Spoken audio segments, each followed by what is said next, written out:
நிந்தவூரில் இன்று முற்பகல் நடைபெற்ற நிகழ்வில் உரையாற்றிய ஜனாதிபதி 2022ஆம் ஆண்டைப் போல நாட்டில் மீண்டும் ஒரு பொருளாதார நெருக்கடி ஏற்படும் என சிலர் வதந்திகளை பரப்பி வருவதாக குறிப்பிட்டார். மத்திய கிழக்கு யுத்த சூழலால் உலகளாவிய ரீதியில் டாலரின் மதிப்பு உயர்ந்து சுற்றுலாத்துறை பாதிக்கப்பட்டுள்ளதால் ஓரளவிற்கு அழுத்தம் ஏற்பட்டுள்ளதை ஒப்புக்கொண்ட அவர் 2022இல் மத்திய வங்கியில் வெறும் $50 மில்லியன் இருந்தது. ஆனால் இன்று நம்மிடம் கிட்டத்தட்ட $7,000 மில்லியன் கையிருப்பு உள்ளதுடன் இன்னும் சில தினங்களில் மேலும் $700 மில்லியன் கிடைக்க உள்ளதாக தைரியமூட்டினார். எரிபொருள், எரிவாயு, பால்மா அல்லது உரத்தட்டுப்பாடு ஏற்படத்தான் ஒருபோதும் இடமளிக்கப் போவதில்லை என்றும் ஜனாதிபதி உறுதியளித்தார்.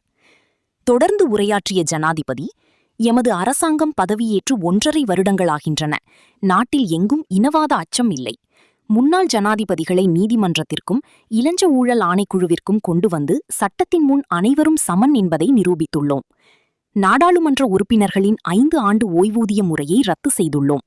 முன்னாள் ஜனாதிபதிகளின் எல்லையற்ற சலுகைகளை நீக்கி அவர்கள் சத்தமின்றி அரச இல்லங்களை விட்டு வெளியேறும் நிலையை உருவாக்கியுள்ளோம் என்றார்.